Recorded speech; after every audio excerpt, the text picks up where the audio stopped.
नमस्कार और the deep dive में आपका स्वागत है। कभी सोचा है कि हम जो अपनी आंखों से देखते हैं वो पूरी सच्चाई का कितना छोटा सा हिस्सा है।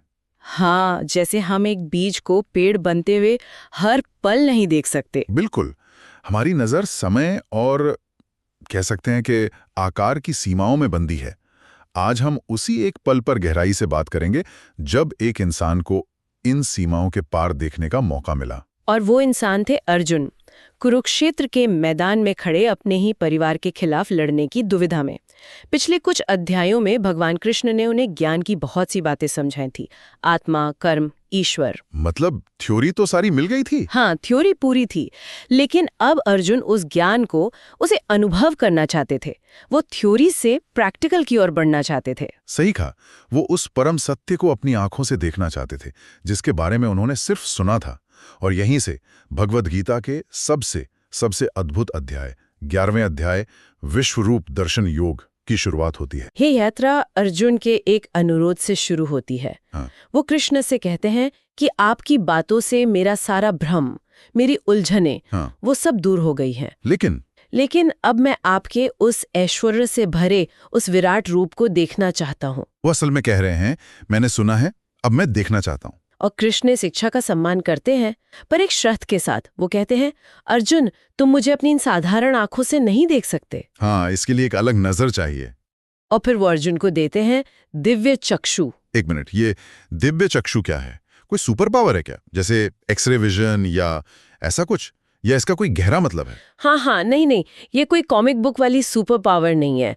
दिव्य चक्षु असल में ये नजरिए का एक बदलाव है। नजरिए का बदलाव मतलब? देखिए, हमारी साधारण आंखें हर चीज को मैं और मेरा के फिल्टर से देखती हैं।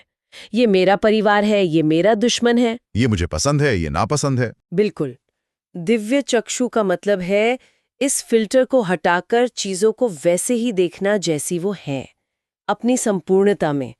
ये वो ज्ञान की आंख है जो हर अलग अलग दिखने वाली चीज के पीछे की एकता को देख पाती है। अच्छा, तो मतलब पक्षपात से मुक्त होकर देखने की क्षमता, जैसे कोई सिर्फ अपने डिपार्टमेंट का नहीं बल्कि पूरी कंपनी का हित एक साथ देख पाए, कुछ वैसा। एकदम सही उदाहरण है। और जैसे ही अर्जुन को ये दृष्टि मिलती है, जो दृश्य उनके सामने खुलता है वो कल्पना से भी परे है। और इसका वर्णन संजय कर रहे हैं धृतराष्ट्र को। हाँ, संजय इसे बताने की कोशिश करते हैं। वो कहते हैं कि अर्जुन ने एक ऐसा विराट रूप देखा जिसके अनगिनत मुंह और आंखें थीं, जिसने अनगिनत दिव्य आभूषण और शस्त्र पहने हुए थे। और उस रूप का तेज ऐसा था मानो आकाश में एक साथ हजारों सूरज निकल आए हों। उससे भी कहीं ज्यादा। ये सुनने में एक कविता लगती है ना? पर शायद संजय के पास उस अनुभव को शब्दों में बताने का कोई और तरीका ही नहीं था। सही बात है। और उस एक विराट शरीर के अंदर अर्जुन ने पूरे ब्रह्मांड को एक जगह देखा। सभी देवता, पितर, मनुष्य, जानवर, सब कुछ एक ही शरीर में, एक साथ। ये तो अनेकता में एकता का सबसे बड़ा उदाहरण हुआ। बिल्कुल, सबसे जीवंत प्रमाण कि सब कुछ एक ही स्रोत से जुड़ा है। इस अविश्वसनीय रूप को देखकर अर्जुन की पहली प्रतिक्रिया क्या होती है? जाहिर है आश्चर्य। हाँ, वो पूरी तरह से चकित है, विस्मयाविष्ट। वो कहते हैं, हे देव, मैं आपके शरीर में सभी देवताओं को देख रहा हूँ, कमल पर बैठे ब्रह्मा को, शिव जी को, सभी ऋषियों को। उन्हें कुछ समझ ही नहीं आ रहा है कि इसका और छोर कहाँ है। वो कहते हैं, मुझे ना आपका कोई अंत दिख रहा है, न मध्य, ना ही कोई शुरुआत। ये विराट रूप का सुंदर और भव्य पहलू है। ब्रह्मांड की रचनात्मक शक्ति, उसकी सुंदरता। इस पल में अर्जुन सृष्टि की भव्यता देखकर अभिभूत है। उन्हें सब कुछ एक दिव्य योजना का हिस्सा लग रहा है। हाँ, एक ऐसा दर्शन जिससे शांति और आनंद मिलता है। लेकिन ये तो सिर्फ एक पहलू था। हाँ, हर सिक्के का दूसरा पहलू भी होता है, और वो अर्जुन को बहुत जल्द दिखने वाला था, है ना? बिल्कुल। और यहीं से अर्जुन की प्रतिक्रिया का दूसरा चरण शुरू होता है, भय। क्योंकि सृष्टि सिर्फ बनाती नहीं है, वो मिटाती भी है। तो वो आश्चर्य अब डर में बदल गया। हाँ, गहरे डर में। जब वो देखते हैं कि कुरुक्षेत्र के सभी महान योद्धा सिर्फ कौरव ही नहीं बल्कि पांडवों की तरफ के भी, भीष्म, द्रोण, कर्ण, सबके सब उस विराट रूप के भयानक जबड़ों में समाते जा रहे हैं, जैसे नदियां समुद्र में या पतंगे आग में। एकदम वही। ये विराट रूप असल में कह सकते हैं कि ये काल यानी समय का प्रतीक है, जो अंत में सब कुछ अपने में समा लेता है। ये बहुत दिलचस्प है कि कृष्ण अर्जुन को सिर्फ सुंदर रूप नहीं दिखाते, वो पूरी सच्चाई दिखा रहे हैं। जन्म और मृत्यु, सृजन और विनाश एक साथ। आपने बिल्कुल सही पकड़ा। आध्यात्मिक परिपक्वता का मतलब सिर्फ अच्छी चीजों को स्वीकार करना नहीं, बल्कि पूरी वास्तविकता को स्वीकार करना है, उसके भयानक रूप के साथ भी। कृष्ण यही दिखा रहे हैं कि इन सभी योद्धाओं का अंत पहले से तय है। और अर्जुन का डर सबसे ज्यादा कब बढ़ता है? जब वो अपने प्रियजनों को उस विकराल मुंह में जाते हुए देखते हैं। ओह, तो मेरा तेरा का भाव वापस आ गया। इसका मतलब वो दिव्य दृष्टि स्थायी नहीं थी। हाँ, ये यही दिखाता है। उनका व्यक्तिगत मोह और लगाव फिर से हावी हो गया। दिव्य दृष्टि ने उन्हें ब्रह्मांड की एकता दिखाई थी, लेकिन डर ने उन्हें वापस व्यक्तिगत संबंधों की सीमाओं में खींच लिया। और इसी डर में वो पूछते हैं, कांपते हुए पूछते हैं, हे उग्र रूप वाले, कृपा करके बताइए आप कौन हैं? और यहाँ कृष्ण का वो प्रसिद्ध जवाब आता है जो इस अध्याय का केंद्र है। हाँ, पूरी गीता के सबसे महत्वपूर्ण श्लोकों में से एक। कृष्ण कहते हैं, कालोस्मि लोकक्षयकृत प्रवृद्धो, मैं लोकों का नाश करने वाला बढ़ावा महाकाल हूं। मतलब वो सीधे सीधे कह रहे हैं कि मैं समय हूं और इस समय मेरा काम संहार करना है। फिर वो एक बहुत बड़ी बात कहते हैं, ये सभी योद्धा तुम्हारे युद्ध करने के बिना भी मारे जाएंगे, क्योंकि इनकी मृत्यु मेरे द्वारा पहले ही निश्चित कर दी गई है। और इसके ठीक बाद वो अर्जुन को उनका कर्तव्य याद दिलाते हैं। हाँ, इसलिए तुम उठो, यश प्राप्त करो और शत्रुओं को जीतकर राज्य का भोग करो। तुम तो केवल एक निमित्त मात्र बनो। निमित्त मात्रम भव सव्यसाचिन। ये सिर्फ एक माध्यम बनो वाली बात आज के समय में समझना बहुत बहुत मुश्किल लगता है। मुश्किल है, बिल्कुल मुश्किल है, क्योंकि हम एक ऐसे कल्चर में रहते हैं जहां हमें हर सफलता का श्रेय खुद लेने और हर असफलता का बोझ खुद उठाने को कहा जाता है, जिससे अहंकार और तनाव दोनों बढ़ते हैं। बिल्कुल। गीता का ये निमित्त मात्र का सिद्धांत इसके ठीक उल्टा है।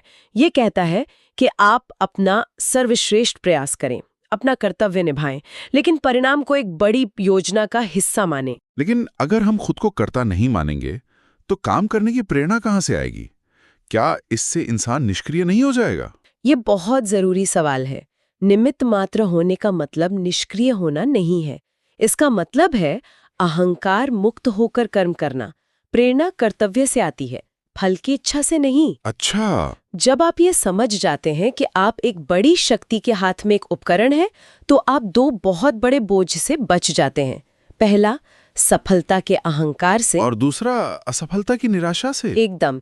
ये एक बहुत ही मुक्त करने वाला विचार है। ये सच में है। इस सत्य को जानने के बाद अर्जुन की प्रतिक्रिया का तीसरा चरण आता है, जो है समर्पण का। हाँ, अब वो पूरी तरह से नतमस्तक हैं। अब वो कांप तो रहे हैं, लेकिन भय के साथ साथ श्रद्धा भी है। वो हाथ जोड़कर भगवान की स्तुति करते हैं और अपनी भूल के लिए क्षमा मांगते हैं। उन्हें एहसास होता है कि जिसे वो अपना दोस्त, अपना सारथी समझते रहे, वो असल में कौन है? वो कहते हैं, हे कृष्ण, हे यादव, हे सखा, मैंने आपको दोस्त समझकर अनजाने में, कभी मजाक में आपका जो भी अपमान किया उसके लिए मुझे क्षमा कर दीजिए। ये सिर्फ एक माफी नहीं है, ये उनके पूरे नजरिए का बदलना है। व्यक्ति वही है, लेकिन दृष्टि हमेशा के लिए बदल गई। यही अहंकार का पूर्ण विसर्जन है। वो आगे कहते हैं, आप इस जगत के पिता हैं, सबसे बड़े गुरु हैं, तीनों लोकों में आपके बराबर कोई नहीं है, तो आपसे बड़ा कौन हो सकता है? लेकिन वो विकराल रूप का भय अभी भी है। हाँ, वो अभी भी उनके मन में है। इसलिए वो प्रार्थना करते हैं कि कृष्ण अपने उस भयानक रूप को समेटकर अपने सौम्य चतुर्भुज रूप में वापस आ जाएं। और कृष्ण उनकी प्रार्थना सुनते हैं, वो अपने विराट रूप को समेट लेते हैं। हाँ, और अपने शांत मानवीय रूप में लौट आते हैं। डरे हुए अर्जुन को वो दिलासा देते हैं, लेकिन इसके बाद वो जो कहते हैं, वो इस पूरे दर्शन का रहस्य खोलता है कि इस रूप को कैसे पाया जा सकता है। हाँ, और वो ये भी बताते हैं कि इसे कैसे नहीं पाया जा सकता। वो कहते हैं कि मेरा ये विराट रूप अत्यंत दुर्लभ है, देवता भी इसे देखने के लिए तरसते हैं। और ये रूप न वेदों को पढ़ने से, न यज्ञ करने से, न दान देने से और न ही कठोर तपस्या करने से देखा जा सकता है। तो अगर इन सभी महान साधनों से ये दर्शन नहीं हो सकता, तो फिर रास्ता क्या है?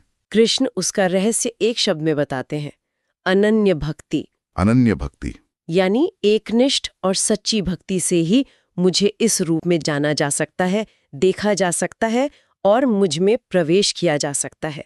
इसका मतलब ये नहीं कि ज्ञान या कर्म बेकार हैं, बल्कि जब तक इन सब की नींव में ईश्वर के प्रति सच्चा प्रेम और समर्पण नहीं होगा, तब तक परम सत्य का अनुभव संभव नहीं है। भक्ति वो धागा है जो इन सभी मोतियों को एक माला में पिरोता है। और अध्याय का अंत उस श्लोक से होता है जिसे कई ज्ञानी पूरी गीता का सार मानते हैं। श्लोक 11.55, जिसमें भगवान तक पहुंचने का पूरा रोड मैप दिया गया है। जी, 5 शर्तों में ये एक प्रैक्टिकल गाइड है। पहली शर्त, मत कर्म कृत, जो सिर्फ मेरे लिए ही कर्म करता है। मतलब अपने हर काम को ईश्वर को समर्पित कर देना, उसे पूजा बना देना। तो मेरा जो रोज का काम है, अगर मैं उसे सही भावना से करूं तो वो भी पूजा बन सकता है। बिल्कुल। काम क्या है इससे ज्यादा जरूरी है कि उसके पीछे का क्यों क्या है। दूसरी शर्त, मत परमा, जो मुझे ही अपना परम लक्ष्य मानता है। जिसके जीवन का अंतिम उद्देश्य पैसा या प्रसिद्धि नहीं, बल्कि परमात्मा हो। मद्भक्तः, जो मेरा भक्त है। चौथी, संघ वर्जितः, जो हर तरह की आसक्ति या अटैचमेंट से मुक्त है। और पांचवी, जो शायद सबसे जरूरी लगती है, निर्वैरः सर्वभूतेषु, जो किसी भी प्राणी से वैर भाव या द्वेष नहीं रखता। हाँ, जिसके मन में सबके लिए प्रेम और करुणा हो। ये साधना का शिखर है। कृष्ण कहते हैं, जो इन 5 सिद्धांतों का पालन करता है वही मुझे प्राप्त होता है। तो कुल मिलाकर ये अध्याय अर्जुन की एक पूरी आंतरिक यात्रा है। एक जिज्ञासा से शुरू होकर आश्चर्य, फिर भय, फिर समर्पण और अंत में भक्ति के सच्चे मार्ग की समझ तक। इसका सार यही है कि ब्रह्मांड अपने सुंदर और भयानक दोनों रूपों में ईश्वर की ही अभिव्यक्ति है। जीवन में सुख भी आएगा और दुख भी। हमें बस अपना सर्वश्रेष्ठ कर्म करते हुए खुद को एक निमित्त समझना है। ये वाकई एक गहरी और जीवन को बदलने वाली समझ है। अगर आपको भगवद गीता के इस ज्ञान को समझने में हमारी इस बातचीत से मदद मिली हो तो इसे लाइक करें, अपने दोस्तों के साथ शेयर करें और हमारे चैनल को सब्सक्राइब करना ना भूलें, ताकि आप भविष्य में ऐसी और भी चर्चाओं का हिस्सा बन सकें। आपके लिए एक विचार छोड़कर जा रहे हैं। भगवान ने अर्जुन को निमित्त मात्र बनने को कहा। अगली बार जब जीवन में कोई बड़ी सफलता या बड़ी असफलता आए तो एक पल रुककर सोचिएगा, उस क्षण में एक माध्यम होने का एहसास कैसा होगा। इस पर विचार जरूर कीजिएगा। धन्यवाद।